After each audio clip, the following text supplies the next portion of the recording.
মা, তোমার বয়স বেশি হলেও তোমার ভিতরে এখনো অনেক টাইট। আমি একটু করলে আর পারবো না মা। মা, তোমার ভিতরে এত গরম কেন? আমার এটা তো পুড়ে যাবে। তোমার ভিতরে কি পানি ছেড়ে দিব? আমার কলিজার বন্ধুরা, তোমাদের জন্য নতুন আরো একটি সত্য ঘটনা নিয়ে এসেছি, আর তা আবার আপন মা ছেলের। বেশি কথা না বলে মূল ঘটনায় যাই। বন্ধুরা, আমার নাম নীলিমা মুখার্জি, বয়স 40 বছর। স্বামীর নাম নীলকান্ত মুখার্জি, বয়স 56 বছর। আর আমার ছেলের নাম নীলেশ মুখার্জি, বয়স 26 বছর। আমরা থাকি গ্রামে, মানে শহরতলিতে। স্বামী চাকরি করেন। আমার স্বামী দেখতে খুব সুপুরুষ। আমার বাবাই আমার স্বামীর চাকরির ব্যবস্থা করে দেন, আর সেই শর্তে সে আমাকে বিয়ে করে। আমার একটাই দোষ, তা হলো আমার গায়ের রং কালো। আমাদের বিবাহিত জীবন 20 বছর ভালোই চলছিল, কিন্তু সমস্যা হল স্বামীর বদলি হওয়ার পরে স্বামী শিলিগুড়ি থেকে কলকাতা বদলি হয়ে আসে। তারপর কুকর্মে ধরা পড়ে সে দ্বিতীয় বিবাহ করছে, যেটা আমি ও আমার ছেলে জানতে পারি কিছুদিন পর। এতে স্বামীর সাথে আমার তুমুল অশান্তি শুরু হয়। সে বাড়িতে খুব কমই আসে, কিন্তু আমার ছেলের কাছে আমাদের চলার মতো টাকা পাঠিয়ে দেয়। আমি ছেলের কাছে এই নিয়ে অনেক দুঃখ করি, তো বাবা এরকম বেইমানি করতে পারল। আমি একটু শান্ত প্রকৃতির মহিলা, তাই স্বামীর সব অন্যায় মুখ বুজে সহ্য করে যাচ্ছি। 6 মাস হয়ে গেল স্বামী বদলি হয়ে এসেছেন, কিন্তু আমরা তার কুকর্ম জানার পর আর সে বাড়িতে রাত কাটায়নি। মাঝে মাঝে আসেন, কিন্তু থাকেন না, টাকা দিয়ে চলে যান। এতে আমি আমার ছেলেকে শুধু বলি, তুই একটা কিছু করতে পারলে ওর টাকা আমি খেতাম না। আমার ছেলে নীলেশ অনেক চাকরির পরীক্ষা দিয়েছে, কিন্তু কোনো সুরাহা হচ্ছে না। একদিন নীলেশ চাকরির খোঁজে বেরিয়েছে, আমাকে বলে গেছে যদি কোনো সাধারণ চাকরিও পায় তাও করবে। ইতিমধ্যে আমার ছেলে নীলেশের বাড়িতে পোস্ট লেটার আসাতে আমি তাড়াতাড়ি নীলেশকে ফোন করে বাড়ি আসতে বললাম। নীলেশ বলে, কেন, কি হয়েছে মা? আমি বলি, তোর কল লেটার এসেছে। নীলেশ আসছি বলে ফোন রেখে দিল। ছেলে বাড়ি ফিরতেই আমি ওর হাতে লেটারটি দিয়ে বললাম, কষ্ট সফল হয়েছে। নীলেশ বলল, ওমা কি আনন্দ, চাকরি কাছাকাছি, বাড়ি থেকে যেতে পারবো। আমি বললাম, ভগবান। আমার মুখের দিকে তাকিয়েছে। নীলেশ বলল, মা 10 জুলাই যোগ দিতে হবে। আমি বললাম, আর তো মাত্র 2 দিন বাকি। নীলেশ বলল, বাবাকে জানাব কি বলো? আমি বললাম, না, ওকে জানাবি না। আবার কি করে বসে তার ঠিক আছে? নীলেশ বলল, ঠিক আছে মা, তুমি যা বলবে তাই হবে। 2 দিন পর নীলেশ চাকরিতে যোগ দিল। 1 মাস কেটে গেল, মাইনে নিয়ে এসে আমার হাতে দিল। আমি খুব খুশি হলাম। নীলেশ ওর বাবাকে জানা, সেও নাকি খুশি হয়েছে। একদিন ওর বাবা বাড়িতে এলে আমাদের মধ্যে তুমুল ঝগড়া হলো। স্বামী আমাকে বলল, আমরা আইনিভাবে আলাদা থাকতে চাই, তুমি সই করে দাও বলে আমার হাতে পেপার ধরিয়ে দিল। আমি তখন ছেলেকে ডেকে বললাম, তোর বাবা এই বলছে, এখন তুই বল আমি কি করব? নীলেশ বলল, সই করে দাও, দরকার নেই বাবার, আজ থেকে তুমি আর আমি থাকব। এই বাড়িকার বাবার কি? আমি বললাম, না, আমার, তোর দাদু করে দিয়েছে আমার নামে। নীলেশ বলল, ঠিক আছে, সব দিয়ে দাও। আমি সাথে সাথে সই করে দিলাম। স্বামী কাগজ হাতে নিয়ে নীলেশকে বলল, তোর সাথে কথা আছে। নীলেশ বলল, কোনো কথা নেই, তুমি যাও, তুমি আমার মাকে ঠকিয়েছে, তোমার সাথে আর কোনো কথা নেই। ছেলের কথায় সে রেগে চলে গেল, আর আমি বুক ফুলিয়ে কাঁদতে লাগলাম। নীলেশ আমাকে সান্ত্বনা দিয়ে বলল, চিন্তা করছো কেন? আমি তো আছি। কিছুদিন পর একদিন রাতে দুঃখে কষ্টে আমার ভীষণ কান্না পায়, আর আমি কাঁদতে থাকি। ছেলে আমার কান্নার আওয়াজ শুনে আমার দরজায় নক করল, কিন্তু আমি দরজা খুললাম না। তারপর নীলেশের অনেক অনুনয় বিনয় করাতে আমি দরজা খুললাম। নীলেশ এসে বলল, কি হয়েছে মা, কাঁদছো কেন? আমি বললাম, ও কিছু না, এমনি, তুই যা, আমি ভালো আছি। নীলেশ বলল, মা আমার সত্যি করে বলো। আমি বললাম, কি বলবো, তোর বাবা আমাকে এভাবে ঠকালো, আমার একটাই দোষ, আমি কালো। নীলেশ বলল, কে বলেছে তুমি কালো? তোমার মতো কয়জন আছে? তুমি নিজেকে কালো ভাববে না। আমার মা অনেক ভালো ও সুন্দরী, রং সামান্য কালো থাকলে সে দেখতে ভালো না। তুমি মা সত্যি অনেক সুন্দরী, একদম বাবার কথা ভুলে যাও, আমি তো আছি। আমি বললাম, সে তো বুঝলাম, কিন্তু সবাই ভাবে আমার দোষ, তাতেই তোর বাবা ছেড়ে চলে গেছে। নীলেশ বলল, ছাড়ো তো, লোকের কথা কে কি বলে। আমি জানি আমার মা কেমন, আমার মায়ের মতো ভালো মা আর কেউ নেই। আমি তোমার ছেলে, তাতেও আমি গর্বিত। আমি বললাম, তুই আমার মন রাখার জন্য এসব বলছিস? নীলেশ বলল, একদম না মা, তুমি সত্যি খুব সুন্দরী। আচ্ছা, কাল তোমাকে আমার সাথে যেতে হবে। আমি বললাম কোথায়? নীলেশ বলল, যেখানে নিয়ে যাব সেখানে যাবে, কোনো কথা হবে না। আমি বললাম ঠিক আছে, নিয়ে যাস। নীলেশ আমাকে বিদায় বলে নিজের ঘরে গিয়ে শুয়ে পড়ল। পরের দিন সকালের খাওয়া শেষ করে নীলেশ আমাকে নিয়ে একটু দূরে একটা বিউটি পার্লারে গেল। 2000 টাকা খরচা করে আমাকে বাড়ি নিয়ে এল। আমি বললাম, আমার পিছনে এত টাকা খরচা করার কোনো মানে হয় না। নীলেশ বলল, তা জেনে তোমার কোন দরকার আছে? এবার একবার আয়নায় নিজেকে দেখো আর বলো সত্যি তুমি সুন্দর কিনা। আর শোনো, এখন থেকে একটু আধুনিক পোশাক পরবে, দেখি তোমাকে কে অসুন্দর বলে। আমি বললাম, কি আধুনিক পোশাক পরব? নীলেশ বলল, এই স্লিভলেস ব্লাউজ পরবে, তোমাকে লেগিংস ও কুর্তা কিনে দেব, তাই পরে বের হবে। আমি বললাম, যাহো, এগুলো এই বয়সে কি পরা যায়? নীলেশ বলল, আমার বসের বয়স 50-এর উপর, উনি নিয়মিত পরে আসেন, দারুণ লাগে দেখতে। আমি বললাম, সত্যি বলছিস? নীলেশ বলল, কেন তোমায় মিথ্যে বলবো? শোনো, শনি, রবি ও সোম আমার 3 দিন ছুটি আছে, ভাবছি একটু বেরিয়ে আসব। তো আমি বললাম, কোথায় যাবি? নীলেশ বলল, দেখি কোথায় যাওয়া যায়। আমি বললাম, ঠিক আছে, যাব।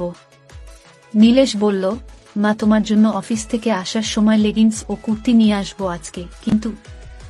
আমি বললাম, কিন্তু কি? নীলেশ বলল, মাপ তো বলতে হবে দোকানদারকে। আমি বললাম, ও আমার উপরে 38 বুঝলি, আর কোমর 36 হিসাব করে নিয়ে আসবি। নীলেশ বলল, ঠিক আছে মা। পরের দিন নীলেশ অফিস থেকে সন্ধে 7টায় বাড়ি ফিরল। আমি নীলেশকে টিফিন দিলাম। নীলেশ খেতে খেতে আমাকে বলল, মা, একটা পরো দেখি তোমার ঠিক আছে কিনা। আমি বললাম, এখনই পরব। নীলেশ বলল, সাইজ না হলে কাল পাল্টে নিয়ে আসবে, সেই জন্য পরো। আমি ঠিক আছে বলে রুমে নিয়ে গেলাম। কিছুক্ষণ পর লাল লেগিংস ও গোলাপি কুর্তি পরে নীলেশের সামনে আসলাম। নীলেশ বলল, মা, টাইট হচ্ছে না তো? আমি বললাম, সামান্য হচ্ছে, কিন্তু পরলে তো ছাড়বে। নীলেশ বলল, মা, তোমাকে যা লাগছে না, দারুণ লাগছে। তোমার বয়স 15 বছর কমে হয়ে গেছে, হেব্বি লাগছে।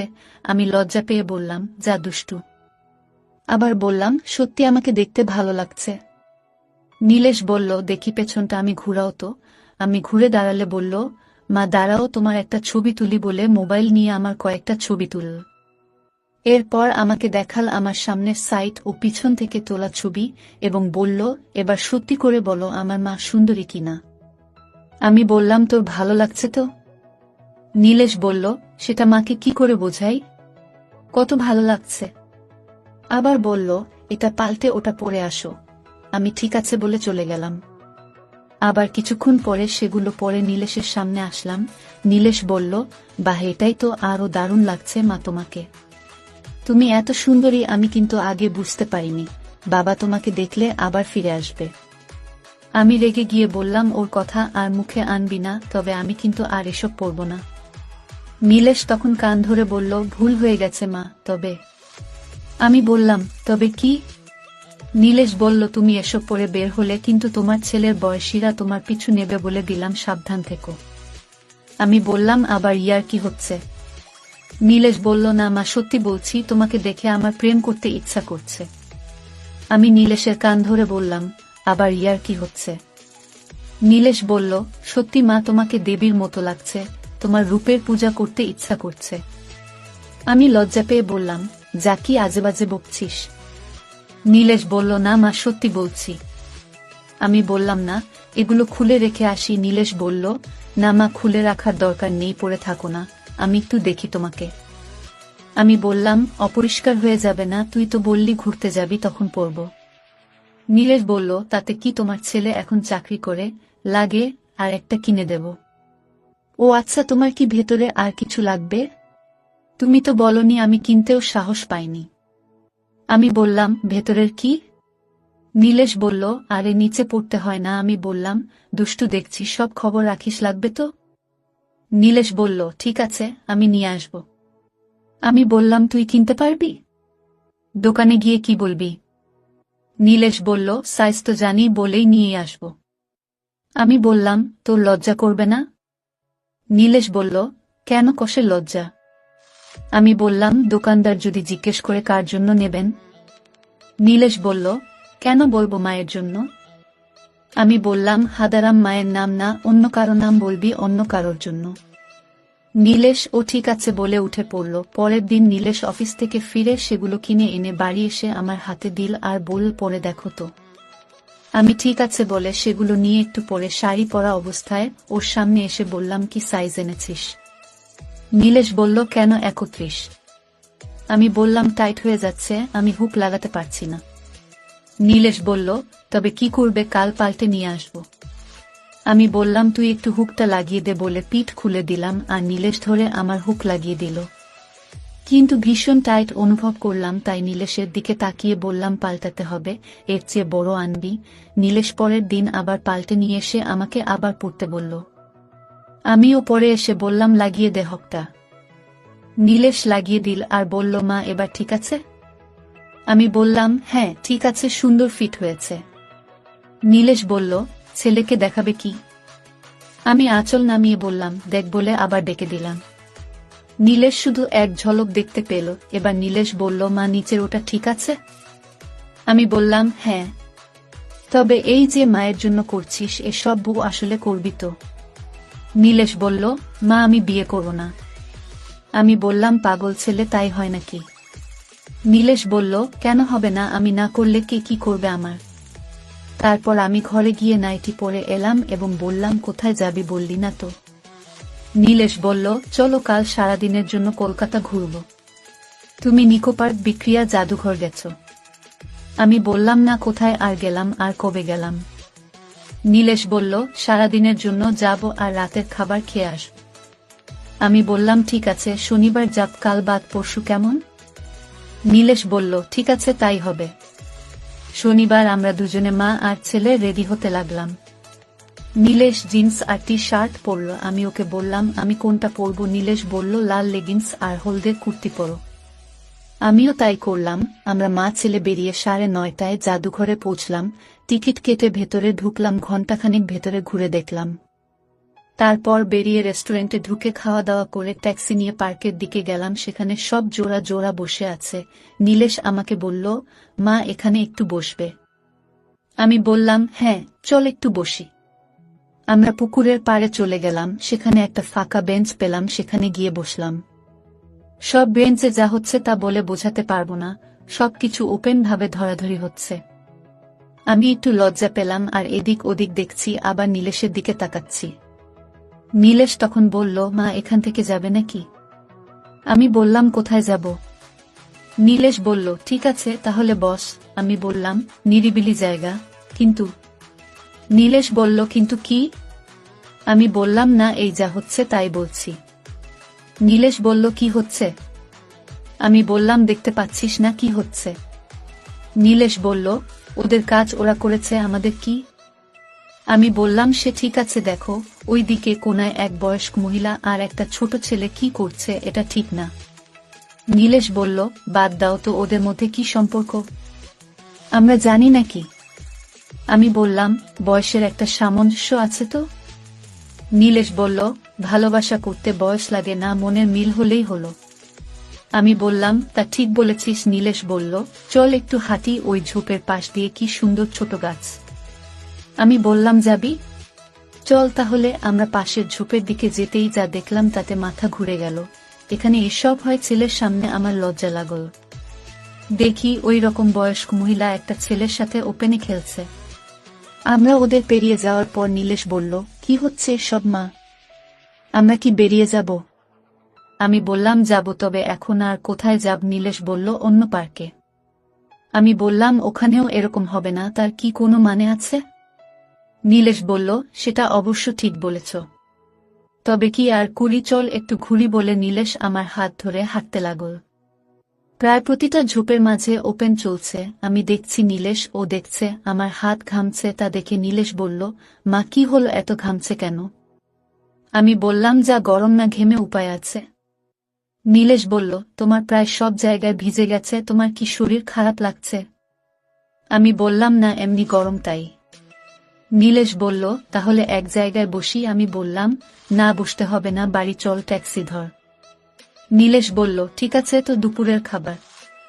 আমি বললাম, বাড়ির কাছ থেকে বিরিয়ানি নিলে হবে।